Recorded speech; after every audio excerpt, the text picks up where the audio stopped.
Wendy. Stuart, how are you? I'm great. It must be Wednesday. Here we are again. Can you imagine that? Yes. This is not our regular time. It's 6 Right. o'clock.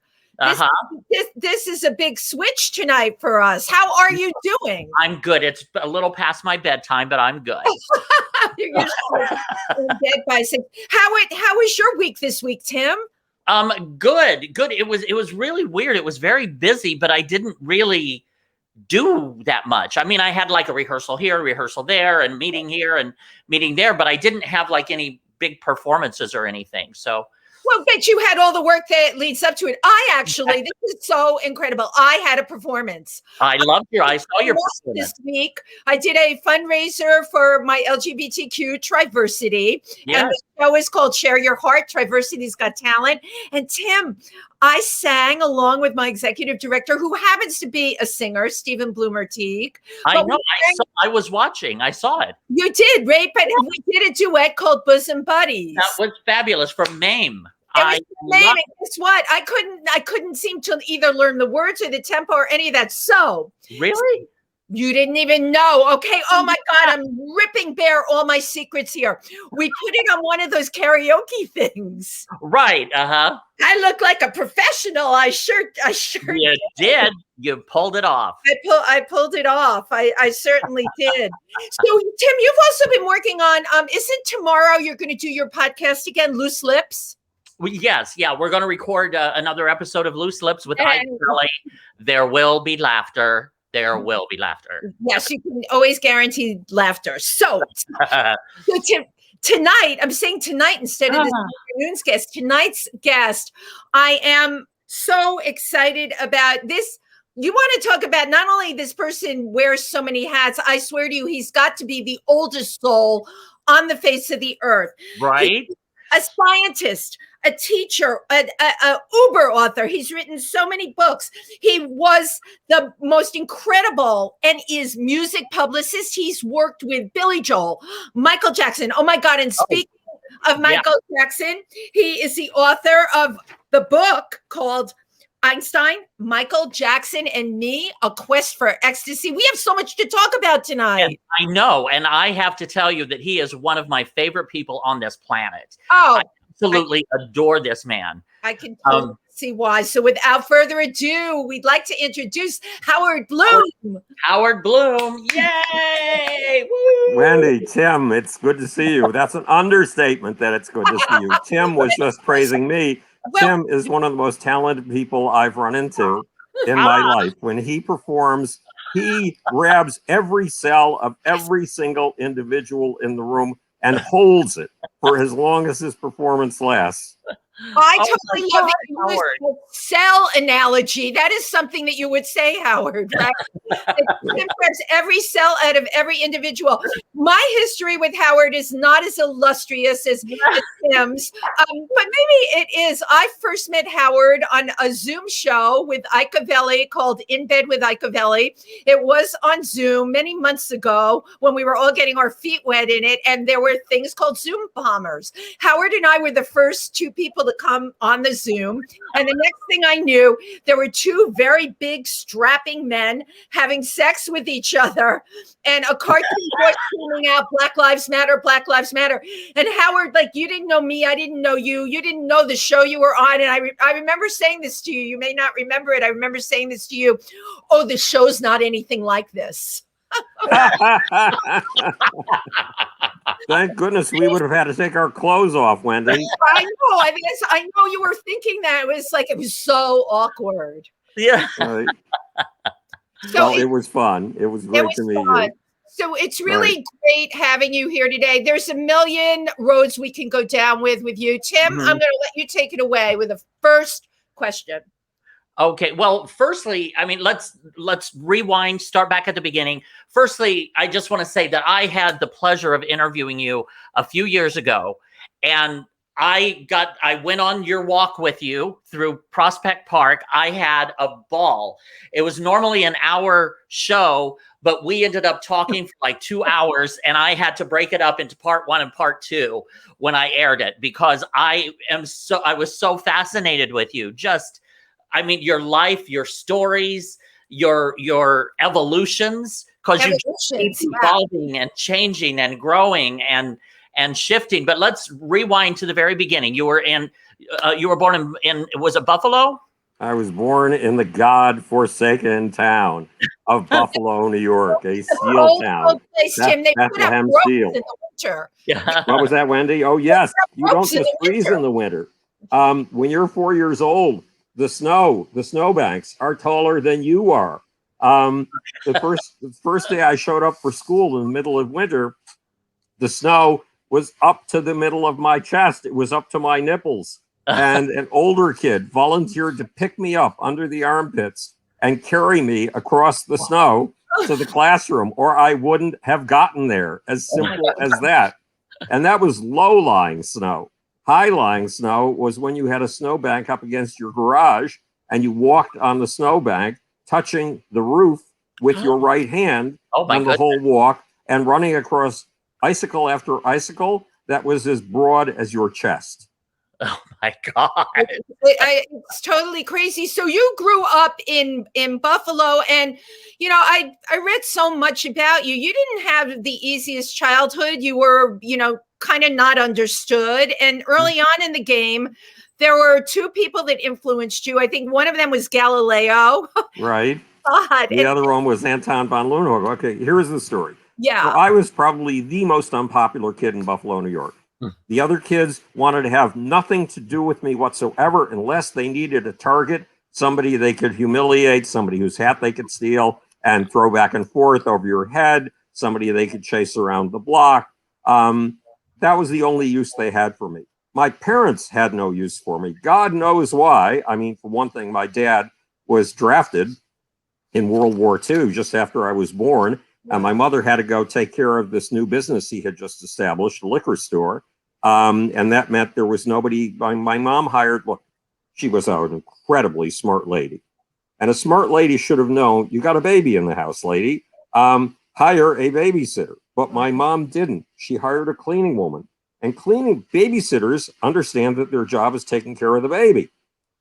Cleaning women understand that their job is taking care of the vacuum cleaner.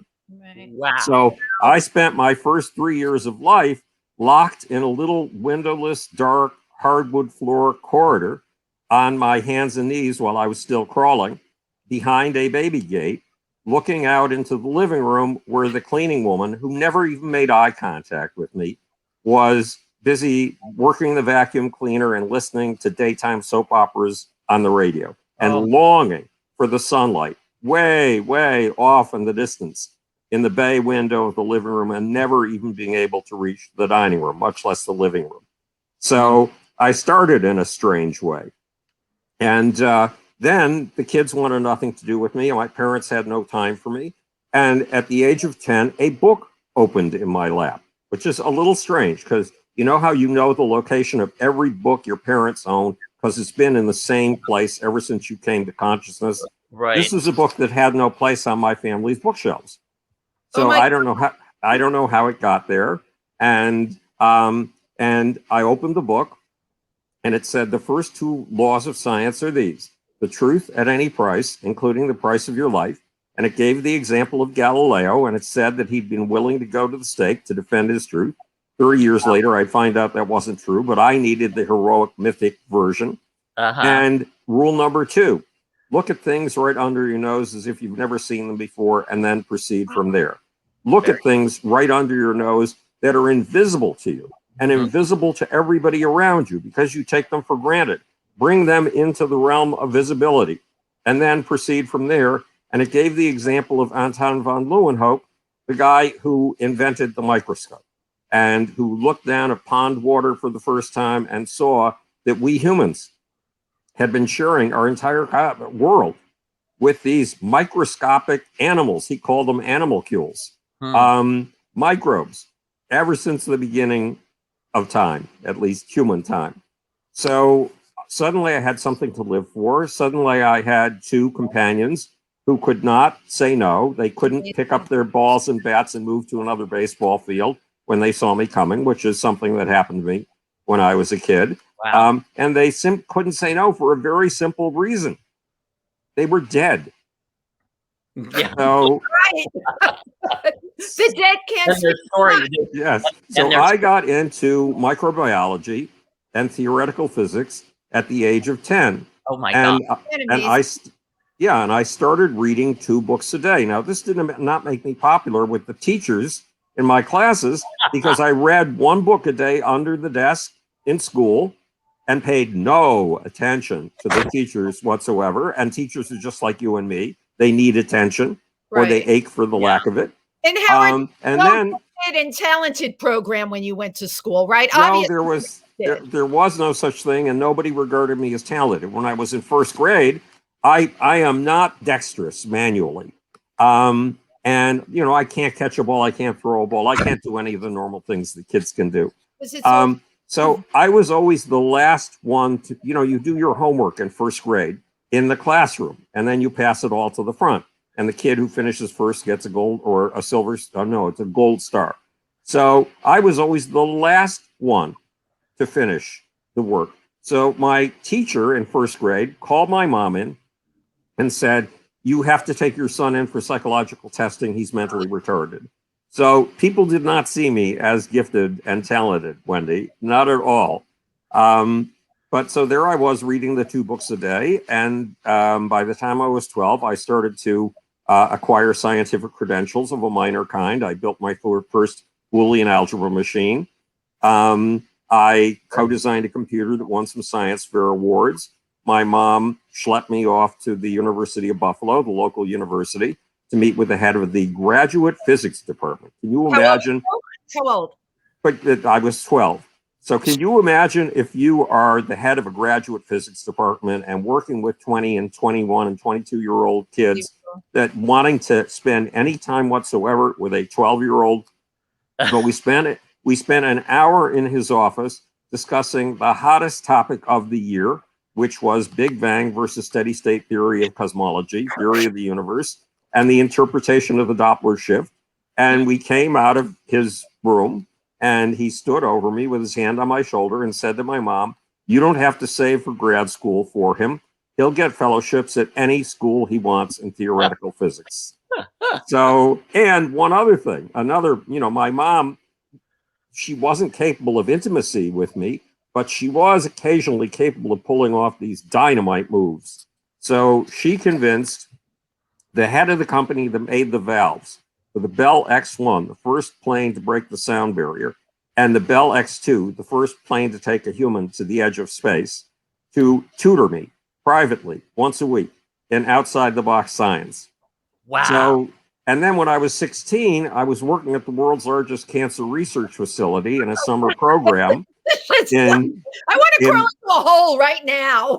Well, it was the program was in biochemistry, but my real gift seemed to be to organize or to be the center of discussion groups at the cafeteria during the day. And I was on the track of a problem.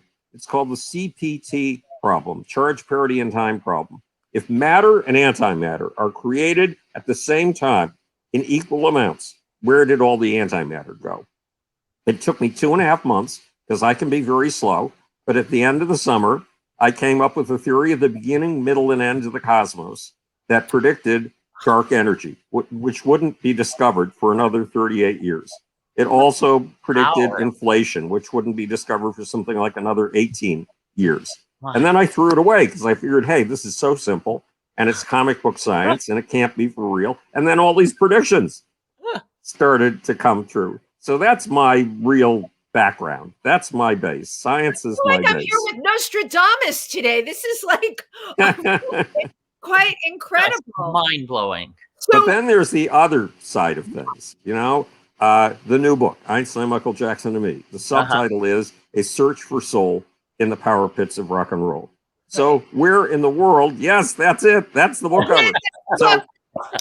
So brilliant. So where in the world how does a kid who has no interest in pop culture, because that's a culture of the kids that beat you up. Right. Why would you be interested? Right. And he was listening to Rachmaninoff, Beethoven, Bartok, Stravinsky.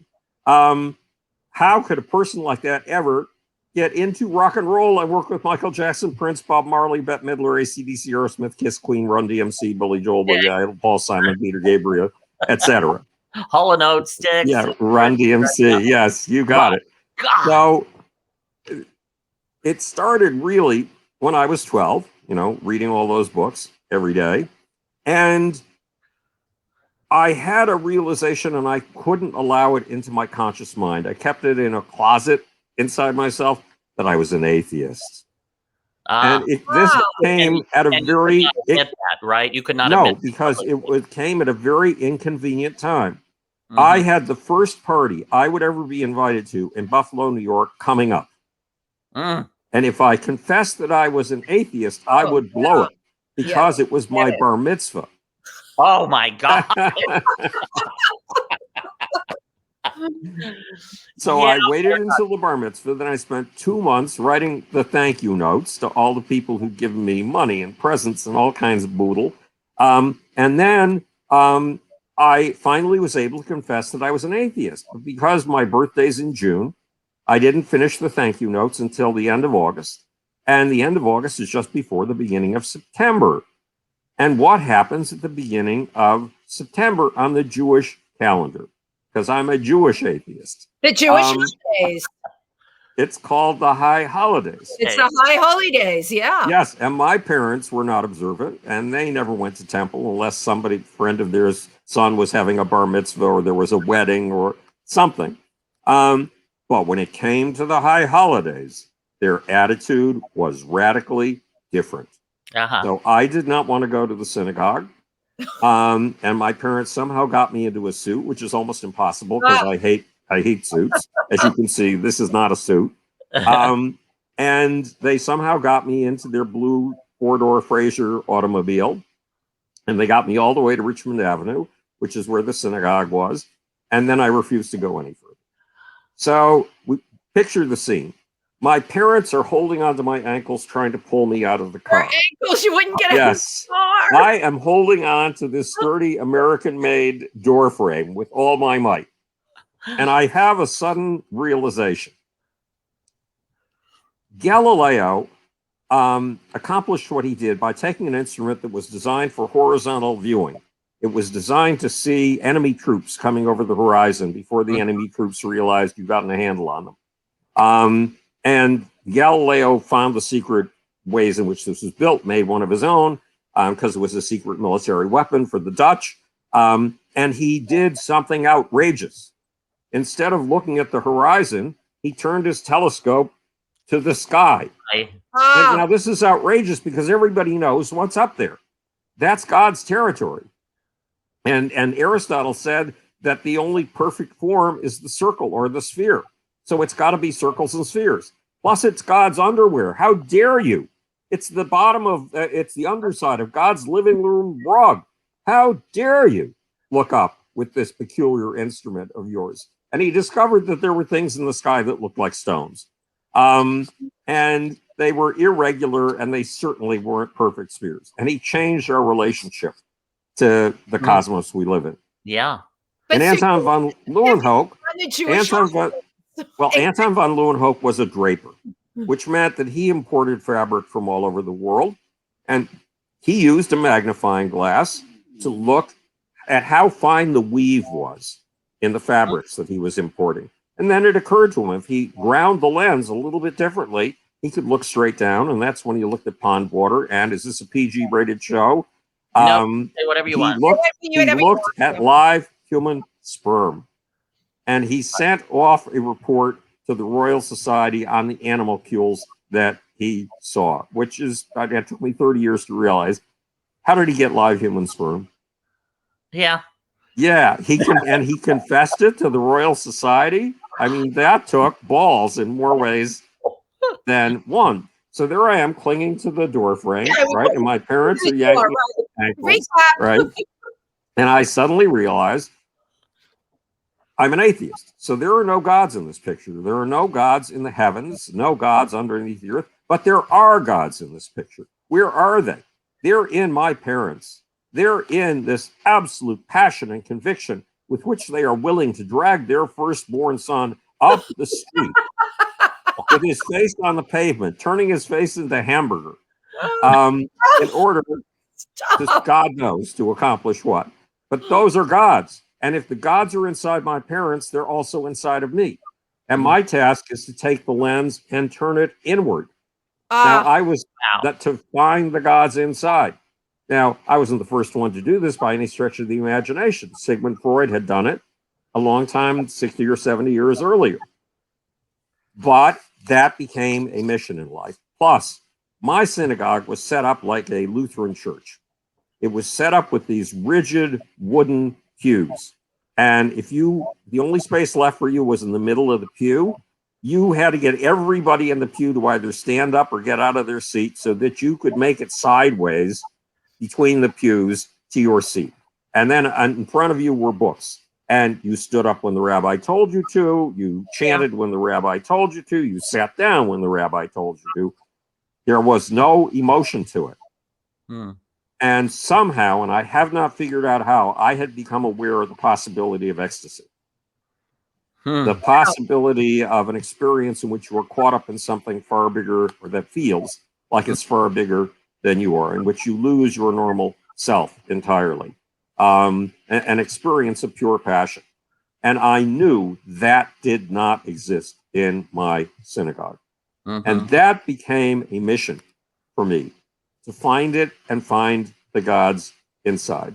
Wow. And then I heard that there was a book called The Varieties of the Religious Experience, and which sounded like it was right up my alley. I mean, it sounded like it came from my very own chest. And in those days, we didn't have Amazon. It took me 4 months to track the book down. And in it, William James, the founder of American psychology, told the story of a bunch of people who had these astonishing ecstatic experiences. And like George Fox, who saw blood pouring down from the sky and raining and flooding through the streets of Lichfield in England. St. Teresa, who lay there in her stone wall cell in the dark of night and felt angels and Christ coming through the walls of the cells, penetrating her body, lifting her up to the heavens where she had an overview of the entire earth and filling her with an experience she called the love of God, which is beyond anything she could possibly describe. And it's as if William James left these petri dishes on a lab bench and said to me, you're going to come along 50 years after me. These are experiences which I think need to be understood by science, but I don't have the tools to understand them. So, you will have tools I never had. It was as if he personally left this to me. And he said something of incredible use. He said, all of these experiences I'm describing are psychopathology. In other words, they're mental illness. But in the hands of the right person, psychopathology can be the engine of history. Wow. So George Fox's movement, the Quaker movement, is still around today. Yeah. St. Teresa's movement, which is a monastic movement, is still around today. He was right. So I went off looking for the forces of history through the ecstatic experience, which I wanted to both experience and to discover. And then something strange happened to me. My parents were kind enough. My teachers didn't like me. I wasn't doing well in school for an easy reason. I was too busy reading. And so far beyond what they were. I mean, come on. and so they sent me. My parents sent me to the the public high school so they could save money. And I spent 7 days there, and the building was like a prison. It was like something straight out of what's his name? Out of the 19th century, out of a 19th century British novel. It was monstrous. And then they said, okay, look, we'll let you out of prison. We'll send you to this 33-acre private school that's rolling and green and gorgeous if you make a promise. And you have to promise us that you will work in school, which I had never done in my life. And I was so panicked by that prison-like public school that I said yes. And when I make a promise, it's absolute. Absolutely absolute. Okay, so I went off to this private high school, and guess who was there? All the kids who used to beat me up in grammar school. God. There's something not right about that. Yeah, so I wasn't exactly popular, but they had two ways you could move up in the ranks. One, you could become class president, but the class president was the most popular kid in the school. The vice president was the second most popular kid. Right. The secretary was the most popular girl, and the treasurer was the most popular Jew. So obviously, since I had zero popularity, one day one of the kids kicked a soccer ball in my face. Believe me, that hurts. There was no way I was going to get one of those positions. But the school was very cleverly set up, so it also had functional committees that had to do something. And the popular kids don't know how to do anything. Right. Everything has always come to them automatically on the basis of their looks. Right. Mm-hmm. So they avoid positions like that. So in my junior year, I was elected the head of something called the programming committee. And the programming committee, we had 5 school assemblies a week, every morning for 45 minutes before school started. And the head of the programming committee emceed all 5 of those and programmed 2 of them. So for the first 2 months, I was scared shitless because stage fright, going in front of 350 kids. Come on, that's not easy. Yeah. And then it became as natural as breathing, which Tim, you probably know from your performing experience. Yeah. And one day the juniors came to me and they said, "We're having a dance. Could you advertise it?" And they had no idea of the irony of what they were saying. Because if there was a party, a gathering, a dance of any kind in Buffalo, New York, I was invited to park my feet as far away as possible, preferably Cleveland or Albuquerque. And yet they were asking me to advertise their dance, where I would be totally unwelcome. Wow. But next day, I put a piece of music on the turntable behind the stage, and I went up on the stage. Now, you have to understand something. I cannot dance. Every 2 years, my parents would try to make me normal. And it was always a brave effort, and it never, ever worked. And one year, the attempt to make me normal was sending me to dance class at the highest falutin local Reformed synagogue. No girl would dance with me for the whole year. Not a single girl would dance with me. Why? Because I couldn't do the box step. I couldn't do the foxtrot. I couldn't do the waltz. All I could do was step all over your feet and mangle your toes. Right. And here I am on stage to advertise a dance. So what did I do? I started moving to the music, but it wasn't like any dance you've ever seen. It was like a Looney Tune drawn by Chuck Jones, the guy who drew Tom and Jerry and all the rest of them, on a night when he had dropped LSD. Great analogy. So I had my first ecstatic experience, the kind of experience that I had been hunting for, the God's inside experience. I had this entire experience as an out-of-body experience. I was on the ceiling watching the whole thing take place. Wow. I saw the face of the girl who hated me the most melt. I saw her pupils dilate. I saw her eyes grow wide. And I saw that happen with all the other 350 kids who hated me. And I saw their energy come together. Tim, this might have happened to you. I saw their energy come together like a giant amoebic blob. And I felt that big amoebic blob reach a pseudopod like a tunnel out to my body and send its energy coursing through my body up to somewhere around my head. I saw it be utterly transmogrified, go back to the audience again. I saw their faces melt even further, their eyes widen even further, and that energy came back to me in a perpetual reverberatory loop, a feedback loop. Exchange of energy, Yes, exactly. I have a question. And when it ask you right here, this moment that you had, how do you know it wasn't you experiencing a parallel universe? Well, okay, let me just finish because it gets weirder. When it was over, the audience surged to the foot of the stage and did a maneuver so perfectly, you would have thought they'd been practicing it all their lives, but they had never done it before in this school, and they never did it again in my 4 years there. They picked me up off the stage. They put me on their shoulders. They carried me out of the auditorium, up the walkway to the building above where we had our classes, and only then did they put me down. And remember, I was the most unpopular kid in that school. Right. You became like an idol. You were like Iggy Pop. Yes, basically. And so that was my first experience of the ecstatic experience that I've been after. But and that was it was some type of interconnection with all of the people. With yes, and everybody feels Right. feels a part of something higher than themselves because they are. Uh-huh. They're a part of that collective. They're a part of that.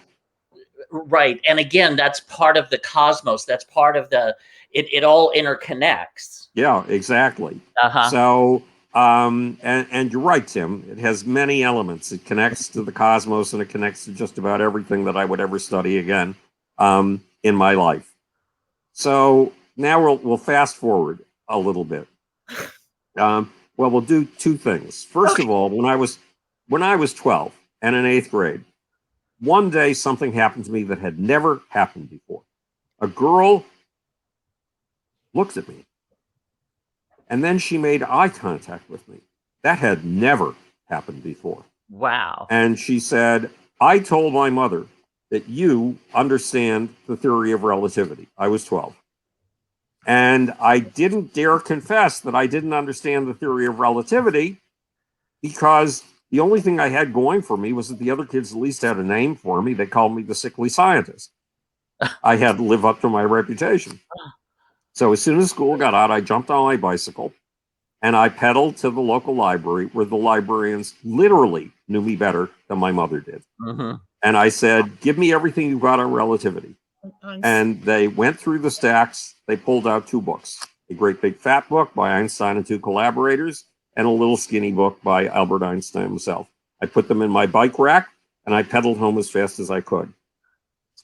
At 8 o'clock, and one thing I had learned, take on the hardest task, not the easiest task. Mm-hmm. If you read a book from cover to cover that you think you don't understand a word of, by the time you get to the end, you will have understood something. Oh, yeah. So I started with a big fat book, and it was 7 words of English per page, and all the rest was mathematical equations. And I've never understood mathematical equations in my life. Me neither. Aside from E equals MC squared. So at 8 o'clock, I was 50 pages into the book. And I had a sudden realization. At 10 o'clock, in 2 hours, my mom was going to put me to sleep. If I don't understand the theory of relativity by then, tomorrow I'm going to be burnt toast at school. So I turned to the little skinny book. And in the introduction, it was as if Albert Einstein had reached out through the pages, grabbed me by my shirt front, pulled his nose up to mine, and said, Schmuck, listen up. To be a genius, it is not enough to come up with a theory only 7 men in the world can understand. To be a genius, you have to be able to come up with that theory and then explain it so clearly and deliciously that anyone with a high school education and a reasonable degree of intelligence can understand it. So I had my walking orders from one of my idols, Albert Einstein. To be an original scientific thinker, I was going to have to be a writer. And not just any writer, an exquisitely good writer. So then I started to get into poetry. And I got very deep into it. And I started writing it. Now, let's fast forward. I'm at NYU. I'm not majoring in science because I've spent my whole life in science. That's just a given. And I major in English literature. Why? Hoping my professors will stand over me with a whip and make me write so I can learn how to do it. And in my junior year, again, by the way, that program committee job, they voted me in my junior year. They voted me back in my senior year. I had it for half of my year, my time in high school. Yeah.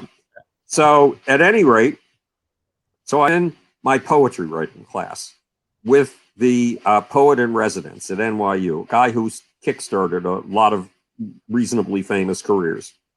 And he said, Bloom, Wait until everybody leaves the room. Lock the door. Sit down in that seat. I need to talk to you. And Wendy and Tim, this did not sound good. So I waited until the room emptied out. I closed the door. I sat down in the bawling out chair. And he said, look, you, last year I told you, or I asked you to be on the staff of the literary magazine. You never even showed up. This year I'm telling you, you are the literary magazine. You are the editor of the literary magazine. Wow. You don't even have a faculty advisor. It's all you. The minute you walk out that door, you are it. Now walk out that door. So I walked out the door looking incredibly befuddled, so befuddled that a student stopped and said, you look troubled. Can I help you with something? And I said, yes, I've just been named the editor of the literary magazine. And why such distaste? Because literary magazines are awful. They have these pale blue eggshell covers that will put you to sleep. I mean, you know, if your Somonex is not working, just look at a literary magazine. They have these choices of typeface that are, God knows where they got these horrible typefaces. They're once again not the most popular item. Right. Yes. And if there was a rip-roaring orgy, you could just take in your literary magazine, throw it into the middle of the room, leave, and the room would be empty in 5 minutes. And there's So, the editor of the literary magazine. yeah. So the kid said to me, remember, I didn't grow up around other human beings because kids wouldn't have anything to do with me, and my parents didn't have any time for me. I grew up with lab rats in my bedroom, with guinea pigs in my bedroom, with guppies and tetra fish in my bedroom, and that was it. And this kid said to me, why don't we go on and have a cup of coffee? Now, Wendy and Tim, I had no idea of what going down and having a cup of coffee meant. I had never done it. Wow. But I followed him to a coffee shop, and he ordered a cup of coffee, and I ordered a glass of water, and he asked me one of the most important questions of my life. If you could do anything you wanted with this literary magazine, what would it be? And I said, it would be a picture book. So instead of just going out to find a literary staff, I went out to find two staffs, a literary staff and an art staff. Of course. And because the magazine was called the Washington Square Review, we put it out 12 inches by 12 inches with some of the most unusual and gorgeous paper you've ever seen, and with 3-color printing. And we won 2 National Academy of Poets prizes. That's great. Yeah. And the second issue, which was our sex and death issue, well, when the literary staff got a handle on the direction I was taking the magazine, Sex and Death, half of them quit. But we did it anyway. And a strange thing happened. I was told that I was summoned to a meeting with the Student Activities Committee. I'd never heard of the Student Activities Committee before. I had no idea of what it was. But I went to this meeting with 24 people, and they all sat around in a great big circle while I was in the witness chair. And they said, we loved the magazine you did. We're doubling your budget. Sweet. Have you ever heard of a budget being doubled? That's ridiculous. So we had the money now for 5-color printing. And we had this gorgeous glossy paper with the normal 4 colors plus silver. Wow. Genuine silver ink. Wow. And when the magazine came out, nobody on campus would talk to me about it. And one day I ran into the poet in residence by accident. He was coming down one side of a corner and couldn't see that I was coming. I was coming down the other side of the corner, and we met at the corner. And I said, what did you think of the magazine? And he said, did you have to put in that poem about masturbation by your friend Jason Schneider? And he walked away.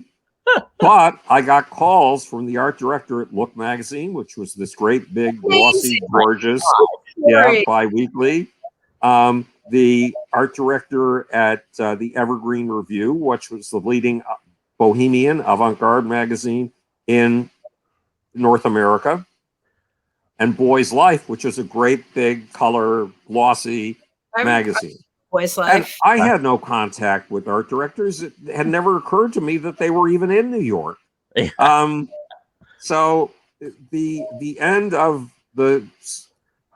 I graduated. I graduated magna cum laude and Phi Beta Kappa for 3 years in a row. I had straight A's. And I had fellowships. Howard, did you have friends at this point? You danced to your own drum. Did you have friends now? Sort of. Yes, but I don't think they're normal friendships. But I did have a few friends. I had a few people who seemed attracted by whatever the hell it was that I am. But only a few, a handful. And I had married between my freshman and whatever it is, sophomore year of college. But you have to realize I had dropped out of college for 3 years and hitchhiked and ridden the rails and helped accidentally found a movement, the hippie movement, before I'd come back to NYU. So that's all in my book, How I Accidentally Started the 60s. Yes, I love that. Love that title. Yes. Now, I am sorry to have to interrupt here, but for everyone watching, that you're watching If These Walls Could Talk with your hosts, Wendy, Stuart, and Tim Moss, and our amazing and incredible guest, Howard Bloom, who we are going to have come back on again. Because there is so much more. Episodes more, at least 10 episodes. Absolutely. I could talk to you for just weeks on end. Seriously. Unfortunately, our time, and I wanted to get to a couple of other I want to talk about the book. Well, the books, definitely. And as you can see on the screen, it was just there. You can find out more about Howard Bloom at howardbloom.net. howardbloom.net. Now, you are an accomplished author. You've written several books. It's 7. 7 books right so far, right? Yep. Einstein, Michael Jackson, and me. A lot of articles too. Yeah, a lot of articles and peer-reviewed. Tim, I have either written articles in peer-reviewed journals or given lectures at scholarly conferences in 12 different scientific fields, from quantum physics and cosmology to evolutionary biology and evolutionary psychology, neuroscience, and of all things, astronautics, information science, biopolitics. It goes. I could talk to you about each one of those.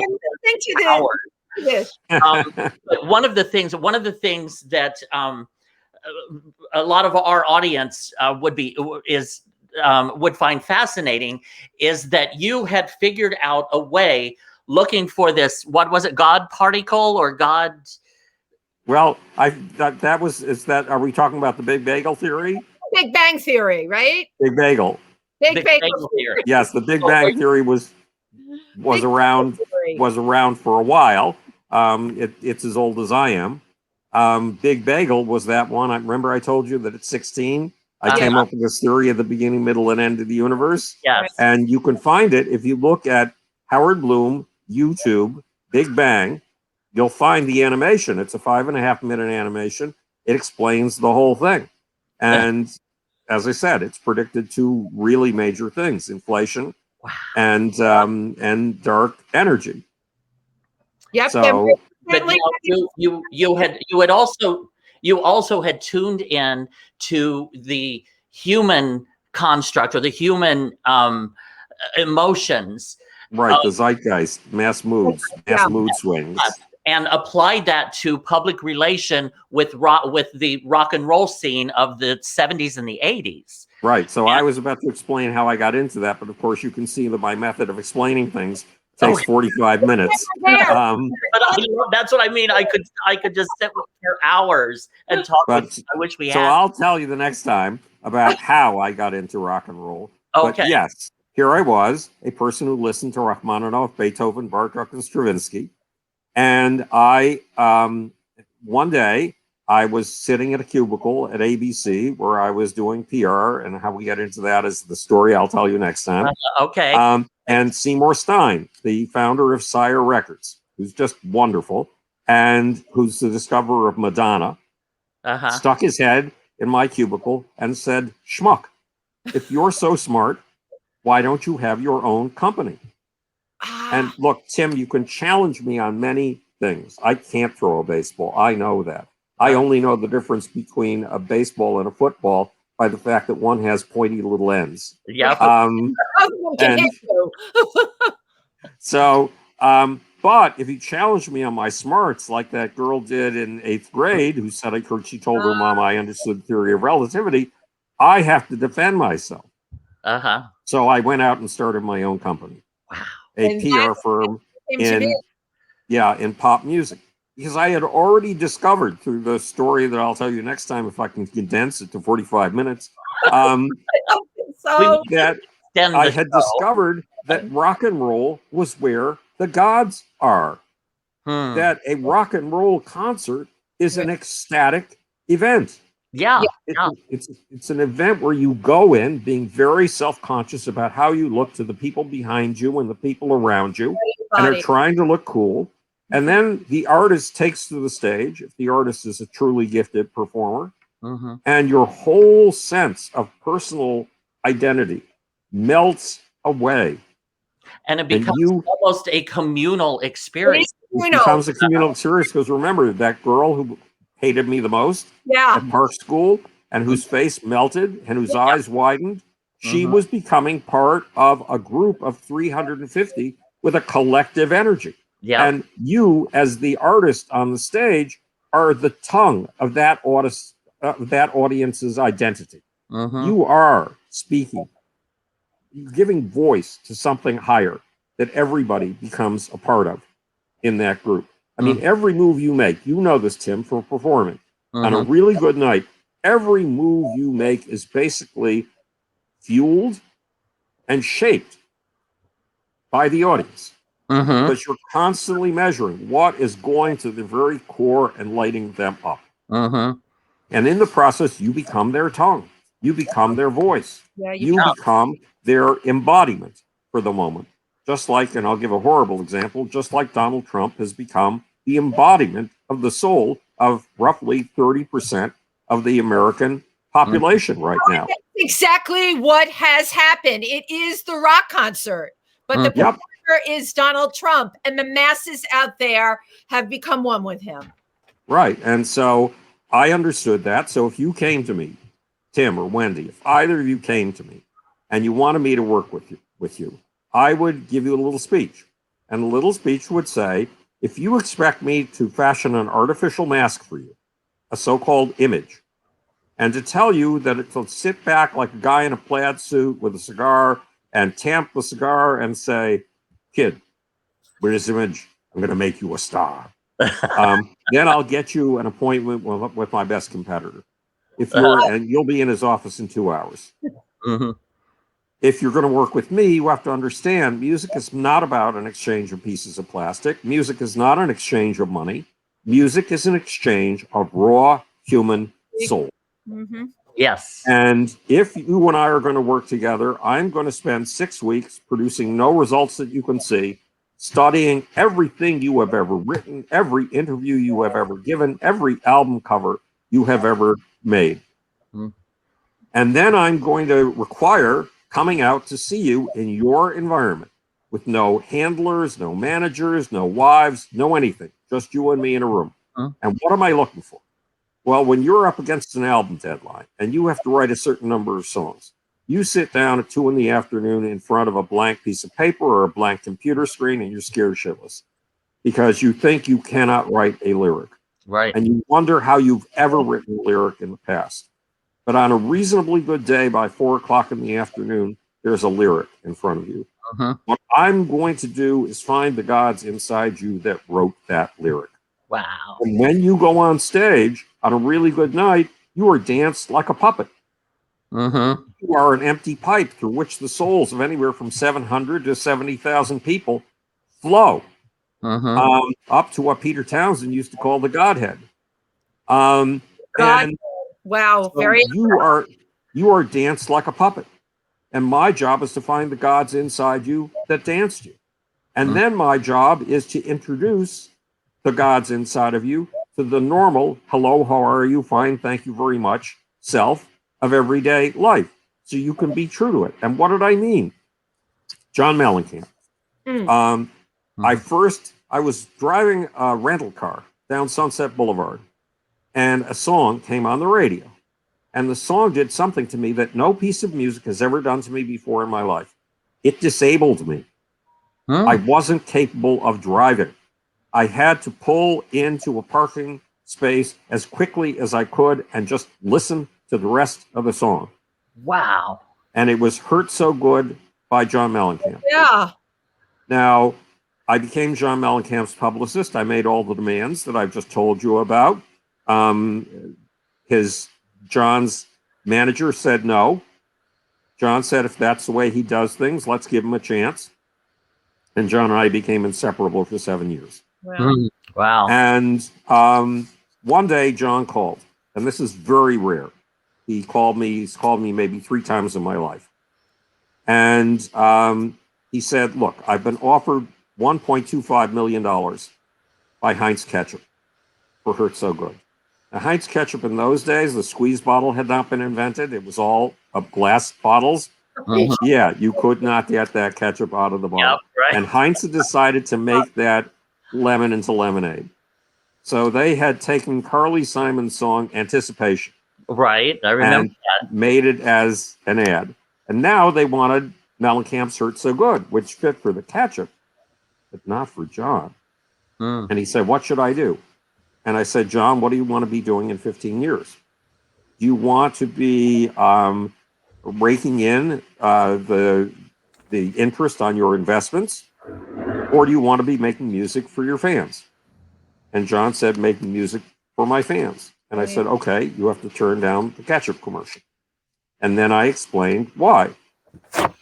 John, imagine a walled city with walls 5 stories high and a narrow little gate.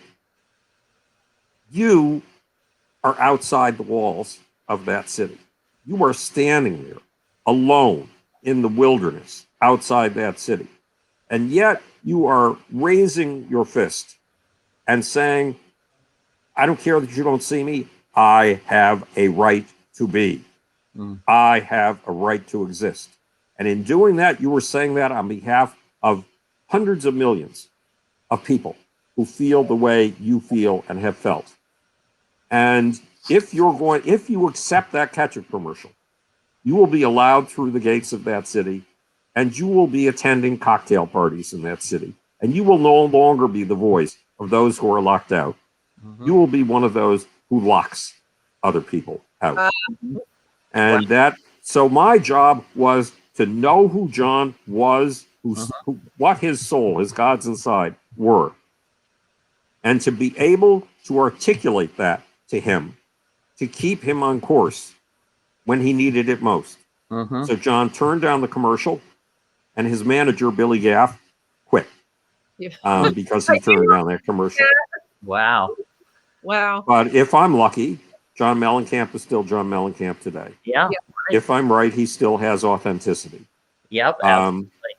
And it goes back to that decision. So that's what I would have done for you if you had come for me, if you were willing to live by my conditions and understand it's not a business about markets. There is no such thing. Those are people like you. There's no such thing as product. Every single album you make contains as much of the soul of you as was kindled and came alive while you were putting it together. And it is a transmission from your soul to the souls of the 100 million people or more who you are lucky enough to have interested in your music. Yeah. Now, again, your process obviously worked because all of the artists combined, there was a total of something like $330 million worth of. It was $28 billion worth. Wow. But I haven't put that, since I calculated that figure, I haven't brought that figure up to date in terms of current dollars.